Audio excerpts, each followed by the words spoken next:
Tip number 6 is quickly changing layer or brush or other tool opacities. This is really, really great. First and foremost, we've got a picture of some Egyptian stuff, pyramids, Sphinx, you name it. Let's say I wanted to add some of this orange saturation to the foreground. Obviously, the background's a mess. So we would just select our mask, Command or Control I to invert it and fill it with black, and then we grab the brush tool. But the brush is painting at 100% opacity. So when we start painting with white, we're going to get this really, really heavy, really saturated orange. I don't like that. I want to change the opacity of my brush. So I hit a number from 1 to 0, let's say a 2, and that gives me 20% opacity, which now means I'm going to paint a little bit of that saturation in there, right?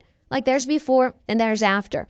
Now, if I want to change the flow, I just hold down Shift and hit like 8, or Shift 0 brings it back to 100. Regular 0 brings the opacity of the brush back to 100. But you may be thinking, what if I want to lower the layer opacity, not the tool? By the way, that works with all these different tools, with your stamp brush, with the eraser, with the dodge and burn tools, with all these different tools. You just hit the number that you want and it's going to give you the opacity. Oh, by the way, if you have an exact opacity like 46, just hit 46 very quickly and you get 46. But going back to changing the layer opacity, just grab the move tool or a tool that doesn't have that number feature.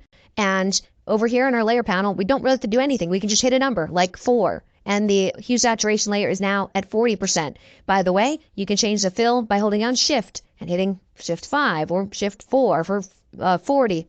Shift 0 to bring fill back, and a regular 0 to bring the layer back to 100% opacity. So just remember, when you see those opacity and fill or opacity and flow type slider inputs, try using your numbers. It's a really, really fast way to quickly change and dial in the opacity or fill or flow that you want. All right.